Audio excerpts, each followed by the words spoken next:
Hey, James here again from Larry's Club. We are going to be talking about, for the next 3 weeks, a very asked about question or topic among parents, which is, what are the core beliefs behind the Montessori style of education?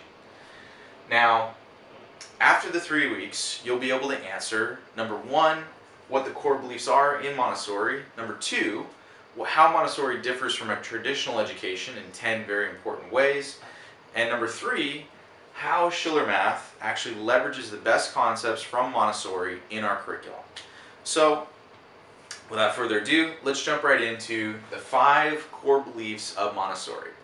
Number one, you have respect for the child. Number two, the absorbent mind.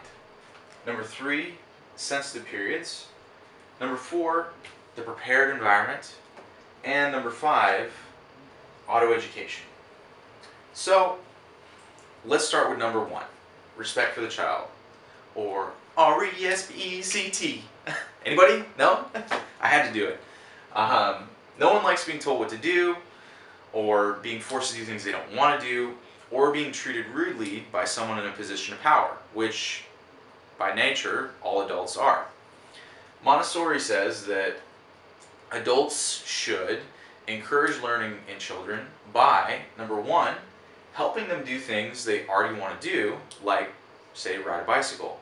Number 2, allow them to learn for themselves, which is tempting as a parent because sometimes we just want to give the child the answer and move on. And number 3, we must give them choices in their environment to own their learning. So that's number 1, respect for the child. Number 2, the absorbent mind. Now, ask yourself, have you ever had to teach a child how to use Play-Doh? Or how to use an iPad? Or even how to play in the mud? Probably not.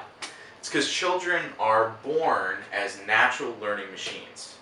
Montessori says that it's a parent's responsibility to give them the right experiences, to ask the right questions, and to give them the right materials at the right time, which I'll talk about in a sec, in order to maximize their learning. So that's number 2, the absorbent mind. Now, like I promised, number 3, sensitive periods. Now, parents in bilingual households will tell you that it's pretty amazing to see children will learn multiple languages at the same time before they can even walk. Montessori says this is because of certain sensitive periods in a child's education where their brain becomes like a sponge for particular kinds of knowledge. As a parent, we have to be able to recognize these times of hyper-learning and give them the right experiences at the right time in order to maximize their education. So that's number 3, sensitive periods. Number 4, the prepared environment.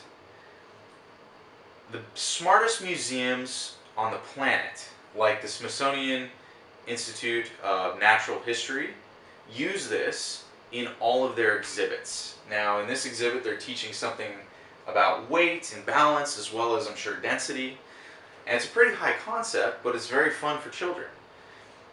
Montessori says this is the best style of education, to allow children to get into a safe environment and learn about different subjects on their own, things like the alphabet, or addition, or drawing. Now, it's a parent's responsibility to make sure that they have the right materials in the prepared environment, as well as include new experiences as a child goes deeper into each subject and expands their knowledge. So that's number 4, the prepared environment. Last one, number 5, autoeducation. Autoeducation says that children, even at play, are learning. Seesaws teach them about balance and leverage. Slides teach them physics concepts like friction and potential energy.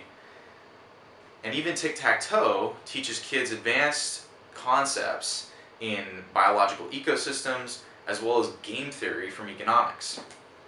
Montessori says that parents just need to find the right materials to put in front of a child, and they will literally teach themselves about that subject.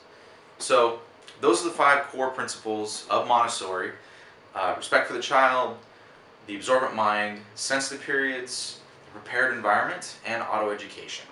So if you found this helpful, go ahead and leave a comment below about which concept you plan to use in your child's activity this week, and we'll go ahead and leave our comments about how you can better expand on that activity.